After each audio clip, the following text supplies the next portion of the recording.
Hello everyone. The worst thing we can do right now, I believe, is wait. I believe right now the best thing we can do is be what we want to see in the world. Okay? Be right now within ourselves what we want to see in the world. Practice detaching from the things that are going on in the world. We can still be aware of them, but practice being aware of them but detached from them. Understand that our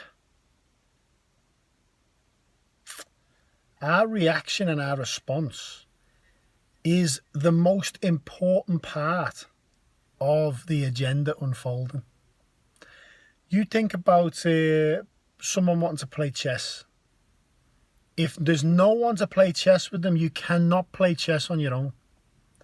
Therefore, our reaction, okay, our drama to what's going on is exactly what they need. Okay, it's exactly what they need.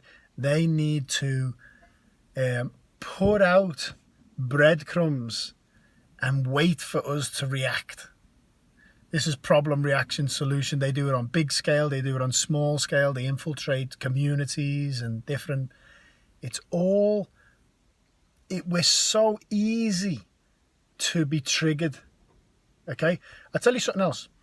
The Cabal, these fallen beings who don't believe they're human, they believe they carry a different genetic code to us, which means they have power over us. Okay, we're just farmed. They farm our energy, and they farm us for other stuff I won't go into in this video. They believe that and many of them don't have empathy in their genetics. Okay, you see these big Rockefellers and they're these high old school Rothschilds and whatever. Apparently they have sperm banks, and they have so many new kids that come up into the families. They have taken out empathy out of their genetic code. Now, they believe that's a strength, okay? And they believe that we are weak because we have empathy. And this is how they can control us. They can do events like 9/11. People like Bill, look at Bill Gates. You can tell he's got no empathy. People like Bill Gates can go and give all these kids in third world countries vaccines and see what horrific damage it's doing. No empathy. But this gives us a chance to be compassionate, guys, because it's like seeing a blind person and getting them to explain what color is. If you don't know what empathy is, you don't know what empathy is. So we need to be compassionate for these beings, okay? For these people, and see them as ourselves, okay? We have to love them, forgive them, because that is where they don't want us to be. They don't want us to be in coherence, love, care, and compassion, because there's no control then. But the reason I'm going into this part in this video is because they believe that by us being compassionate and caring and having empathy, we are so easily controlled. You think about somebody who hasn't controlled their emotional state, who are thinkers, right? You only have to see somebody look a certain way, and the person will think, my gosh, is he angry? What's he thinking about me? You get me? We go all over the place. We have so much emotional reactions to just a facial expression. They laugh at this. And my point, where I'm going with this, is because of that, they laugh at us. They put ridiculous news reports in the papers and they just watch us react to them. Okay? They tell us, if you're over 6 foot, you need to wear a mask. People who are over 6 foot wear a mask. It's a big joke to them. So us playing the game is the game. Is how they do it. I used to wind people up all the time. I'm glad I don't do it now. But my family, piss takers, and we have a laugh. We wind people up. I'm good at winding people up. I'm glad I don't wind people up anymore as much as I used to. I'm trying, but it's so easy to wind somebody up. You just give them the trigger, and then just watch them. If they don't bite, there's no wind up. There's no wind. You can't wind somebody up if there's no bite. We bite onto everything. Every little bit of thing they throw out, we bite onto it and react. So we have to come away from this narrow scope of what the news is feeding us and look at the bigger picture. And the bigger picture is we are participating in this, and we need to just, we don't necessarily need to fight. We need to just say, no, we're not playing anymore.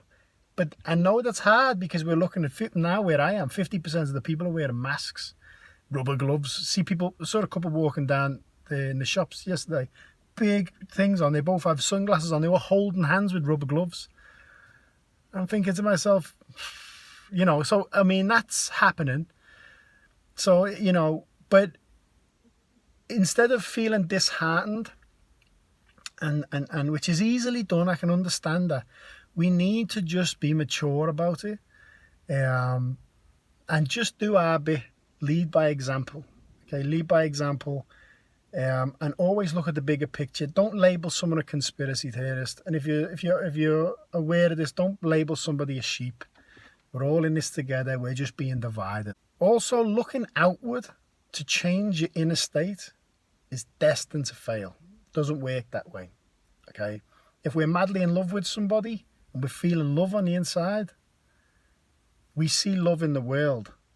Okay? If we're peaceful, see a peaceful world. This is how it works. There's let's say, I don't believe there is, but just say there's 7.5 billion people in the world. There's 7.5 billion worlds being observed. You'll never know what tea or coffee tastes like to me. I'll never know what it tastes like to you. We're all having our own individual experience. And we all influence the collective as well. But my point is, if you're trying to look outward, if you wake up in the morning and you don't feel good, you feel anxious, the information that you're watching is making you depressed, or you don't know how to handle what's going on in the world, cut it off. Cut it off. Be present with what is going on in your immediate environment and work on the inside. What is going inside? Going inside is to just stop going outside. I heard in a documentary that the Tibetans were so spiritual because they had nothing on the outside. There was no way of getting material gain. They lived in a real barren landscape because there was nothing outside. They went inward. Okay, they became spiritual. They went inward.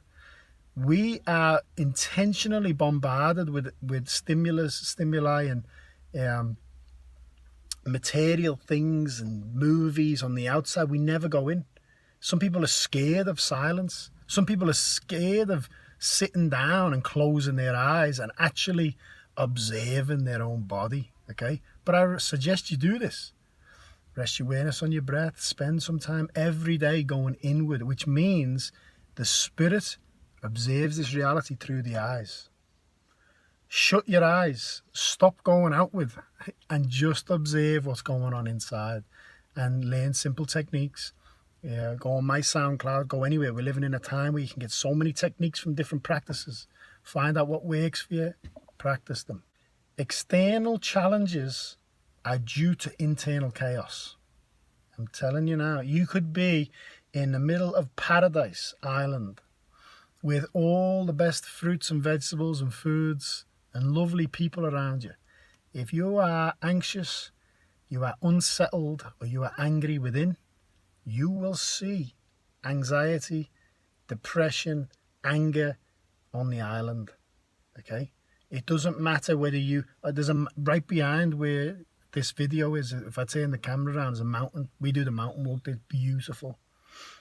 You see people on that mountain with the headphones in or on the phone, and they look so stressed doing the mountain walk because they feel they just have to do it for fitness. Okay, I'm doing this just to get fit, and they're not there.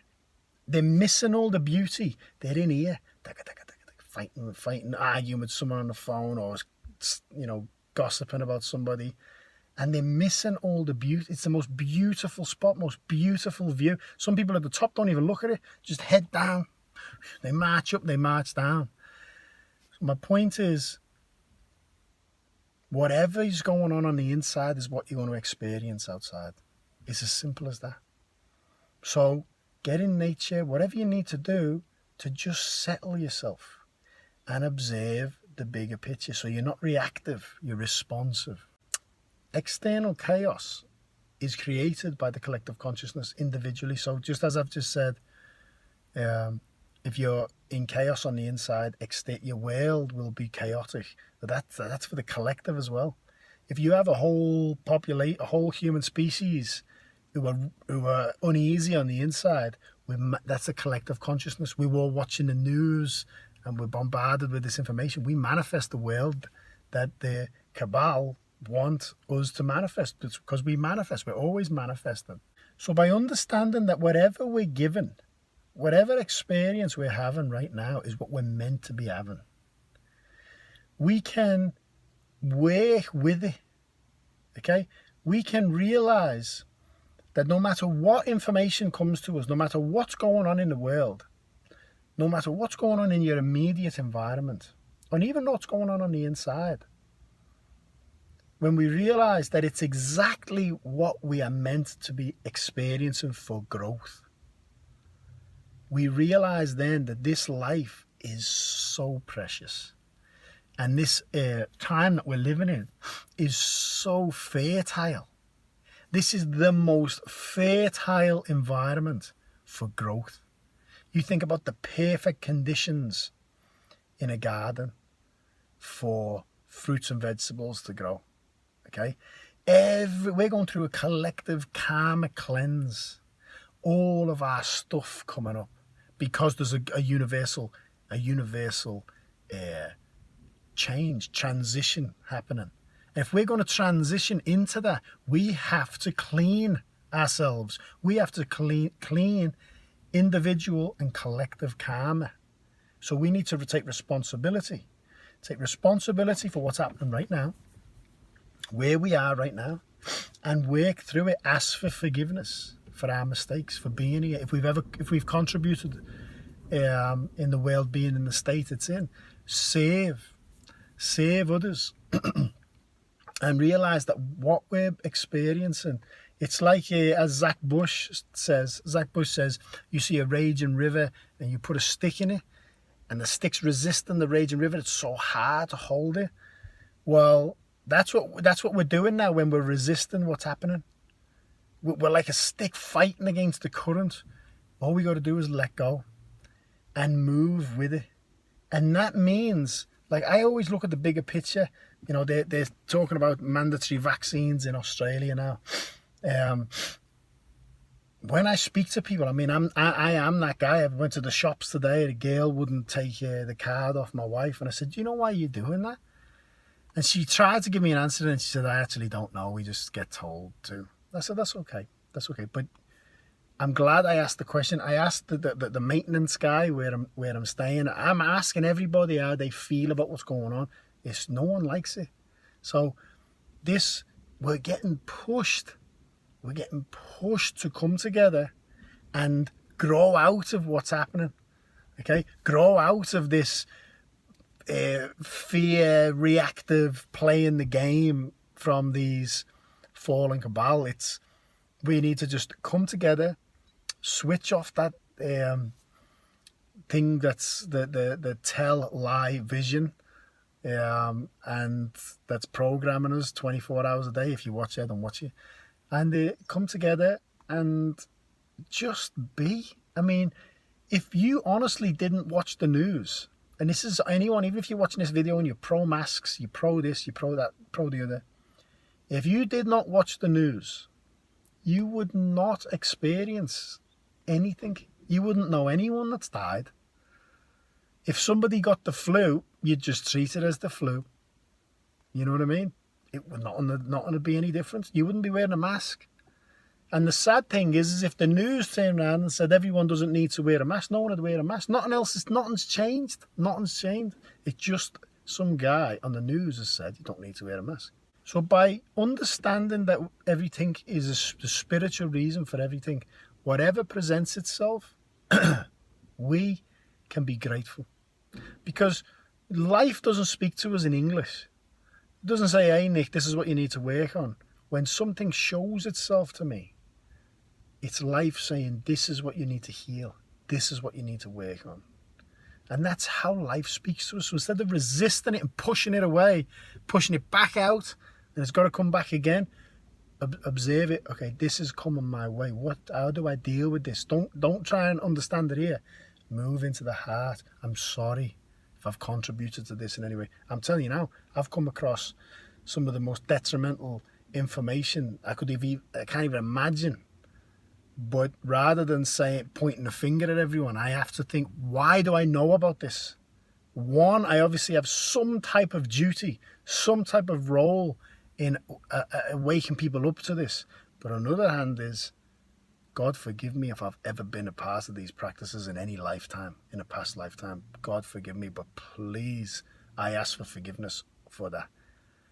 Just in case I have, if I've contributed through my actions, words, speeches to any of these terrible practices that are happening, please forgive me. I go deep into my spiritual practice, please forgive me. I think if we all did that, we would heal. The root cause. Remember, my teacher says, karma is the root cause of success and failure in one's life. Think about that. Rather than seeing the manifestation in the physical world, something coming up and then resisting the manifestation, if we understand the root cause, what's causing that, why it's manifesting in the world, manifesting in our life, the root cause is karma. A spiritual blockage, a spiritual reason. So, what do? Please forgive me. I forgive you. All souls forgive each other. Bring love, peace, harmony. Chant mantras, save more. Service is the way to purify our spiritual debt. So don't wish you were not here. You're here for a reason. We are living in the most important and historical time. And we need to come together. Please do more spiritual practice. Look at the bigger picture. Use me. I'm here. Ask any questions. Send me questions and messenger. I'll do my best to get back to whoever sends messages. And reach out in love. Move from here to here. I love you all very much. Take care. Bye-bye.